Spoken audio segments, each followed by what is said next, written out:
Monsoon से पहले हर बार मनपा प्रशासन द्वारा नाले सफाई का काम जोर शोर से किया जाता है और दावा भी किया जाता है कि मानसून के पहले साफ सफाई का काम पूरा हो गया है। लेकिन हर साल मानसून दस्तक देते ही मनपा प्रशासन के सारे दावे खोखले साबित हो जाते हैं। खबर है ठाणे जिले के अंतर्गत आने वाले कल्याण डोंबिवली महानगर क्षेत्र की, जहां अनेकों नाले और नालियां हैं जिनके साफ सफाई के लिए बारिश से पहले महानगर पालिका प्रशासन द्वारा करोड़ों रुपए की टेंडर प्रक्रिया को पूरी करके निजी ठेकेदारों को नाला सफाई का काम दिया जाता है और समय समय पर स्थानीय जनप्रतिनिधि इसका जायजा भी लेते नजर आते हैं। इसी कड़ी में कल्याण पश्चिम के विधायक विश्वनाथ भोईर अचानक नाला साफ सफाई के कार्य का जायजा लेने पहुंचे तो काम अधूरा दिखा। नाला सफाई से संबंधित अधिकारियों पर भड़कते हुए कहा कि जब तक ठेकेदार ठीक से नाला सफाई नहीं करता है तब तक पालिका प्रशासन ठेकेदार का बिल पास नहीं करे। अगर करना है तो मजदूरों के लिए कुछ % बिल जारी किया जाए। नाला सफाई हर वर्ष इसलिए किया जाता है कि नागरिकों के घरों में बारिश का पानी नहीं घुसे।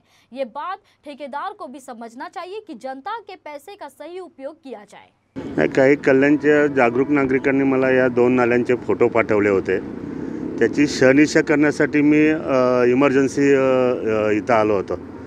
तर जे फोटो त्या नागरिकांनी पाठवले होते आणि त्यांनी सुचवलं होतं की ही नाले सफाई गेल्या वर्षी झालेली आहे की आता झालेली आहे, तर ते प्रत्यक्ष बघायचं होतं। ते आता बघितल्यावर तुम्ही पण माझ्या साक्षीला आहेत, ते बघितलं तर तिथे कुठली सफाई झालेली आहे असं वाटत नाही आहे। जसेच्या तसे नाले भरलेले आहेत।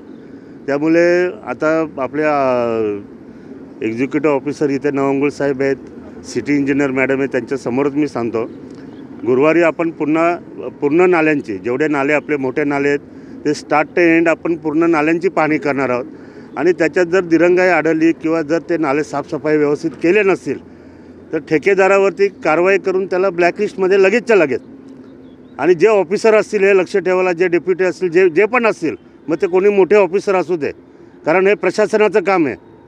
प्रशासनानं हे काम केलं पाहिजे, त्यांचं काम आहे।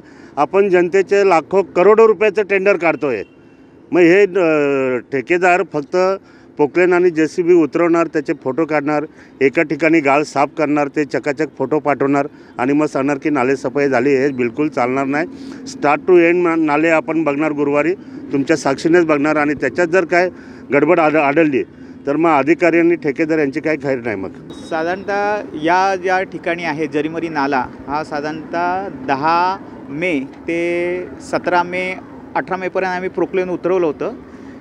हा दरवर्षी वाहत येणारा गाळ हा पूर्ण आम्ही 6 महिने पावसाचे पूर्ण दिवस आम्ही साफ करतच राहणार आहे। ही कंटिन्यूअस प्रोसेस आहे आणि माननीय आमदार साहेबांनी जे आम्हाला निर्देश दिले त्यांचं आम्ही तंतोतंत पालन करू आणि कठोर कारवाई जर आवश्यकता पडल्यास ठेकेदारांवर सुद्धा कठोर कारवाई करू।